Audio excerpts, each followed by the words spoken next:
Viewers, on This Is Exclusive, we tell you what happened on 25th June 1975, just a few minutes before the clock struck 12. Emergency was declared in India. Censorship was there. Politicians, political leaders, thousands of protesters were arrested. The Congress party at that time ensured that the freedom of press was no longer there. All the newspapers were censured. I remember the Indian Express that had a blank page to show the censorship. Several more things happened. Tomorrow we celebrate 50 days of the darkest, 50 years of the darkest period of Indian democracy. As we go into great details of that, we show you what the Prime Minister today said on the emergency.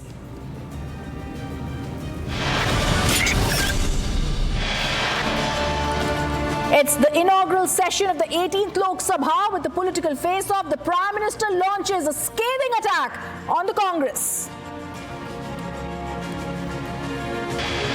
Bharat के लोकतंत्र, लोकतांत्रिक परंपराओं की रक्षा करते हुए देशवासी संकल्प लेंगे कि भारत में फिर कभी कोई ऐसी हिम्मत नहीं करेगा जो 50 साल पहले की गई थी और लोकतंत्र पे काला धब्बा लगा दिया गया था। Prime Minister launches emergency attack on the Congress, says the nation was turned into a prison. JP Nadda to replace Piyush Goyal as leader of Rajya Sabha.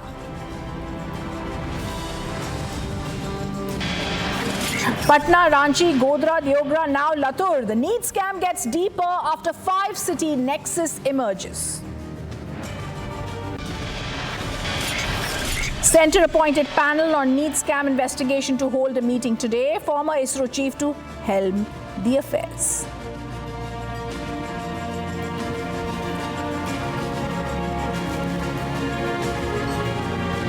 Viewers, we speak about the emergency that happened 50 years. The Prime Minister today spoke about the emergency, spoke about how people were thrown into prison, arrested, the Constitution was shattered, newspapers were shut down. And as we're going to listen to what the Prime Minister said today, remember, this is a reminder of the darkest period of Indian democracy. आज हम 24 जून को मिल रहे हैं। कल 25 जून है। जो लोग इस देश के संविधान की गरिमा से समर्पित हैं, जो लोग भारत की लोकतांत्रिक परंपराओं पे निष्ठा रखते हैं, उनके लिए 25 जून न भूलने वाला दिवस है। कल 25 जून को भारत के लोकतंत्र पे जो काला धब्बा लगा था, उसके 50 वर्ष हो रहे हैं। भारत की नई पीढ़ी इस बात को कभी नहीं भूलेगी कि भारत के संविधान को पूरी तरह नकार दिया गया था। संविधान के लीरे लीरा उड़ा दिए गए थे। देश को जेल खाना बना दिया गया था। लोकतंत्र को पूरी तरह दबोच दिया गया था। इमरजेंसी के ये 50 साल इस संकल्प के हैं कि हम गौरव के साथ हमारे संविधान की रक्षा करते हुए भारत के लोकतंत्र, लोकतांत्रिक परंपराओं की रक्षा करते हुए देशवासी संकल्प लेंगे कि भारत में फिर कभी कोई ऐसी हिम्मत नहीं करेगा जो 50 साल पहले की गई थी और लोकतंत्र पे काला धब्बा लगा दिया गया था। हम संकल्प करेंगे जीवंत लोकतंत्र का। हम संकल्प करेंगे भारत के संविधान की निर्दिष्ट दिशा के अनुसार जन सामान्य के सपनों को पूरा करना।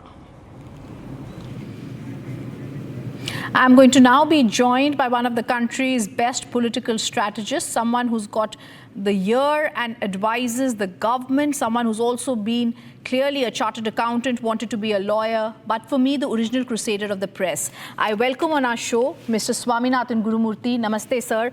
And I want to first ask you about the time when you yourself were arrested by the Rajiv Gandhi government, March 13th, 1987. I remember how that arrest panned out. You were working with the Indian Express. This is a government that we are clearly saying today is more interested in depriving India of its constitutional rights. Tell us about that time and how you took it from then onwards, sir. You see, actually, my struggle for freedom of the press, and for constitutional rights dates back to the emergency days. When I actually went underground, and for 11 months, I was not at home. And at that time, what happened only made me study the Constitution in depth. In fact, I must thank Indira Gandhi for making me take intense interest in the Constitution, though I was familiar with other branches of law. It is she who made me feel and study how important is the Constitution. You know, emergency was not just a declaration to arrest opposition leaders and to clamp down, but it was an attempt to change the entire constitutional character of India. There were 4 constitutional amendments proposed. Constitutional Amendment 38, 39, 40, 42. These are all very important amendments. You know, emergency came because the Allahabad High Court had handed out a decision that Mrs. Gandhi's election was rigged by corrupt practices. The first amendment was that the election of the Prime Minister should never be questioned. And this law was made retrospective so that the Supreme Court, when it considered the Allahabad High Court judgment, it will not consider the judgment, but it will consider the law to say that Mrs. Gandhi's election is valid. This amendment was introduced on the 7th of August in Lok Sabha, passed on the 7th of August in 2 hours. It was introduced on the 8th of August in Rajya Sabha and passed on the same day. That was a Friday. The matter went to the President on Saturday and it was approved on Sunday, which was 10th. On the 11th was the Supreme Court hearing. So you can understand how the entire constitution was subverted for one individual to save that individual. It is not that this was happening on the day. On the 31st of December, B.N. Tandon, who was one of the closest advisors of Mrs. Gandhi, he was one of the secretaries, he wrote, the Prime Minister will go to any length to preserve herself in power. Tomorrow the new year comes. I shudder to think what will happen to the country. This was 6 months before. So you can understand the movement towards how to preserve one individual, one family, the entire constitutional process, the Supreme Court was rigged. And I can tell you then there were amendments to say no criminal proceedings can be launched against a Prime Minister in power or out of power. And then a 42nd constitutional amendment was proposed in which they said constitutional amendments can never be questioned in court of law, that fundamental rights are being violated can never be questioned in court of law, that under unlawful activities, if any party is banned, that cannot be questioned by the court of law. These are all not on. That is to institute a one-party rule. And a party which did it, and the very family which did it, is now protesting that the constitution is being subverted now. It is a mockery. Actually, the Janata Party, when it came, it completely wiped out the possibility of an emergency being declared and constitutional rights being robbed. They have removed all the obstacles for the constitutional freedoms of people. These 2 developments, what happened in 1975-76 to the Constitution of India And the Janata Party completely revamped the constitution to go back to the original position should be made a constant study in Indian politics. What is happening today is a mockery. Sir, I also want to ask you a little bit about the Bofors case, when you were at the helm of affairs, how you tried to probe into the matter, how Rajiv Gandhi had you arrested. I believe you were in prison for a long time. And I also want this to be understanding this in context of what the Prime Minister today said, because the Prime Minister was very clear. It is these people who tried to play and violate our constitution. You see, when I was arrested on the midnight of 13th March 1987, because I was investigating not merely Reliance, but also the Prime Minister's family, because on the 5th of January 1987, Mr. Borelal told me that they have information that the Prime Minister's family has taken money in Bofors. Then we gave that mandate to Fairfax, which the government of India has engaged to investigate industrial frauds and money being stashed out of India. We added this, and a letter had been forged in the name of Fairfax. It is a cut and paste forgery, that they came to know that I was investigating Rajiv Gandhi, that the Indian Express is investigating Sonia Gandhi, and the Prime Minister was so shattered, he immediately ordered my arrest, and I was charged with espionage, which means during the pendency of the trial, I will never get bail according to the Supreme Court judgment that in cases of espionage, nobody should get bail. But unfortunately, I challenged them to produce the original of the letter on the basis of which I was arrested. They could not produce, and so the court released me. But the fact remains, I was released on the 23rd of March. On the 16th of April, if I remember right, the Swedish radio came out with an announcement that monies have been taken in Bofors and it has gone to very powerful politicians. You know, from there the whole battle started. Indian Express was raided and our people were arrested. And we had to be in bail on anticipatory bail. And there the war began. You know, like of which never happened in independent India. Even under the constitution which the Janata Party had brought back after removing the emergency amendments, the newspaper was put to such a problem.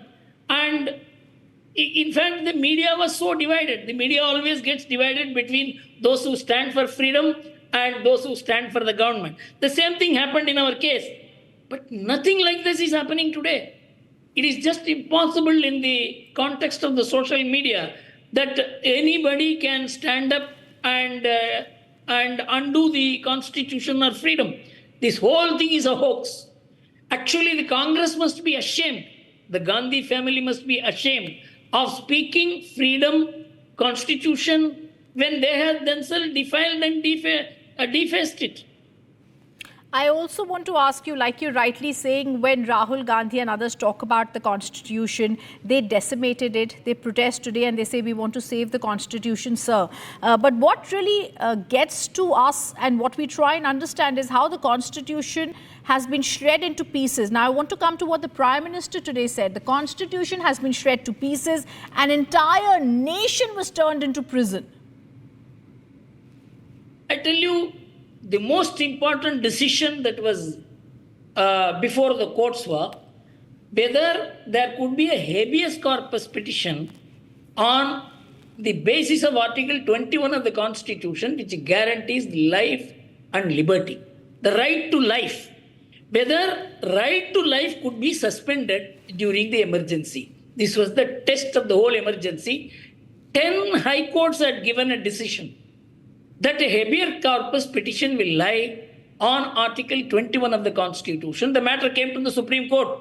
The entire Supreme Court surrendered except one judge, H.R. Khanna. Yes. I'll tell you the most poignant argument that took place in the Supreme Court on December 16th, 1976. H.R. Khanna asked Niren Day Mr. Nirende, do you mean to say there is no right to live in this country? He said, it may shock your conscience, my lord. If a police inspector, on his own or on the instructions of anyone, takes a pistol and shoots down anybody, your lordships are helpless to act because the sovereign has taken away all the rights of the people, including the right to life. This argument was advanced on the instructions of the Prime Minister and the Cabinet before the Supreme Court. Shamelessly, the Supreme Court accepted this argument, except H.R. Khanna. And H.R. Khanna, who said nobody can suspend the right to life. And for that, he had to pay the price of not being elevated as the Chief Justice of India. Yes. Does Rahul Gandhi know this? He was on the laps of his mother at that time. He has not read anything about Indian politics, Indian political history, Indian constitutional history. And he talks about protecting the constitution. And I have been personally one of the sufferers. I had to take care of 150 families who were in jail. I had to supply ration to them. We had to go and beg 10 rupees, 20 rupees, 30 rupees. Will such a situation ever come? Is it there? What are you talking about?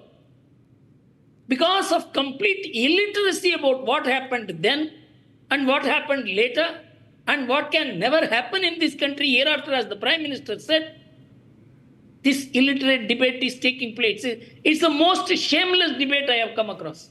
I completely agree with you, sir. And you've taken us in a trip down to what the Supreme Court did, how Justice Khanna stood up. He was superseded by 3 judges. I remember the Keshav Nanda Bharti case also that became landmark, that said that the basic structure of the Constitution cannot be changed. While we're trying to educate people on this particular aspect, the Prime Minister today makes a very certain attack. Like you started off by saying, sir, roughly a few hours before 12 o'clock on 25th, we saw emergency across India. It was there for a period of 21 months. At that time, there was complete censorship of all the newspapers. How then were you all, even at that time, be able to pass around information, even as you're saying you were able to, and taking care of 150 families at that time? You see, Tamil Nadu and Gujarat were the 2 states in which there were opposition governments. And of course, the DMK was in the opposition at that time. For 6-8 months, there was an opposition government. And we made use of it to locate underground presses in all languages, where we used to get the true information and print it and personally circulate it.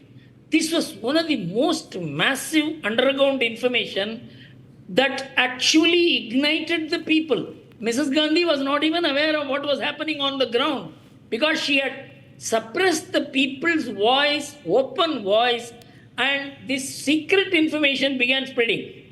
In fact, the team which worked under me itself must have every week and every month produced millions of pamphlets containing true information. And this spread like wildfire. And that is one of the reasons why the spirit of freedom had been kept alive.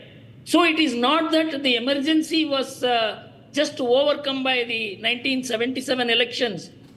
The people in hundreds and thousands worked for it. The main work came from the RSS cadre and others, they were just political. They had no personal networking, personal understanding. And the work that the RSS did at that time was unbelievable. Nothing is known because Mrs. Gandhi came back to power and even removed the Shah Commission report from the archives of the government. It is Ira Sherian, a DMK MP, who brought the news that Shah Commission report has been hidden and destroyed. We reprinted the Shah Commission report and released it in Chennai. That was one of the last acts of that noble man, Ira Sherian, and it was released by Advani and Cho Ramaswamy. Otherwise, even that fundamental record about what happened during the emergency would have been suppressed. It is not only the emergency would have been suppressed, that what happened during the emergency, which was part of the judicial proceedings, Yes. that was also destroyed. Mr. Gurumurthy, I also want to... This whole attempt is to keep away the most dangerous development which India faced and to keep it out, to say that we are the protectors of the constitution when you have been really destroyers. Mr. Gurumurthy, I also want to ask you, it was stated in the emergency it was a grave threat to internal security. Today, when the Congress harps on security, it harps on the Constitution, have they really forgotten how they, as Congress, are entrenched into ensuring that all agencies cater to whims and fancies that were there even at that time as their own? You see, basically what happened during the emergency was internal security or internal disturbance. Of course, internal disturbance was removed from the constitution as a ground for declaring emergency. And so the internal security is an issue, but on the basis of which no emergency can be declared. So the internal security issue today is more complex than it ever was. And when you talk about internal security, it has to be matched with people's rights. So what is happening today, that you have unbridled rights to spread even false information, fake information, to promote violence, and that has to be protected. And internal security is endangered every time. And you now take this case, the kind of judgments the Supreme Court is giving now. I'm happy about it.